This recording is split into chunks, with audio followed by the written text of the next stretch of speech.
Tayong mga lalaki, madalas inaasahang maging matatag, inaakalang kaya nating harapin ang lahat, na hindi tayo dapat umiyak, na dapat nating kimkimin ang ating mga problema.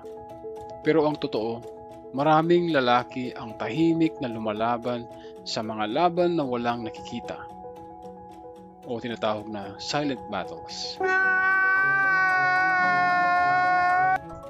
Naranasan mo na bang maramdaman na parang walang nakakaunawa sa iyo? Parang walang nakakakita ng pinagdaraanan mo. Parang pasan-pasan mo ang buong mundo ng mag-isa. Aray ko! Kung oo, pakinggan mo ito. Ngayong Hunyo ay Men's Mental Health Awareness Month. Isang paalala na walang sinuman ang dapat lumaban sa kanilang mga pagsubok ng mag-isa. Ngunit maraming kalalakihan ang tahimik na nagdurusa. Pakiramdam nila ay hindi sila nakikita, hindi sila naririnig at walang nakakaunawa sa kanila. Noong sobrang kalungkutan mo at nag-iisa ka, Huwag mong ikubli ang mukha mo sa akin. hindi ko ikinubli ang mukha ko sa'yo. Nakikita mo ba ako? Nakita kita sa ilalim ng puno ng igos. Binago ng sandaling iyon ang buhay ni Nathaniel. Bakit? Dahil alam ni Jesus kung saan siya nanggaling. Alam niya ang kanyang pagdududa. Alam niya ang kanyang pinagdaraanan. Alam niya ang kanyang sakit.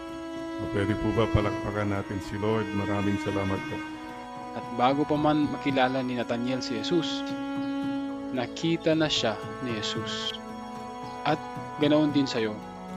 Maaaring ikaw ay nakikipaglaban sa pag-aalala o pagkabalisa. Maaaring ikaw ay pinanghihinaan na ng loob. Maaaring may pasan kang mabigat na suliraning wala kang nasasabihan. Ngunit nakikita ka ni Jesus.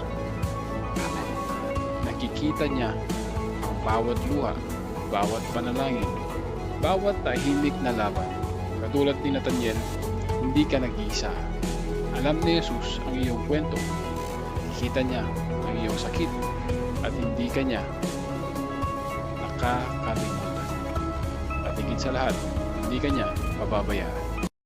Kung nais mong malaman ang buong kwento ni Nathaniel at kung ano ang itinuturo nito tungkol sa kalusugang pangkaisipan, kalungkutan at kung paano tayo makikita ng Diyos, i-click lang ang link sa description upang basahin ang buong vlog. Huwag kalimutan mag-like,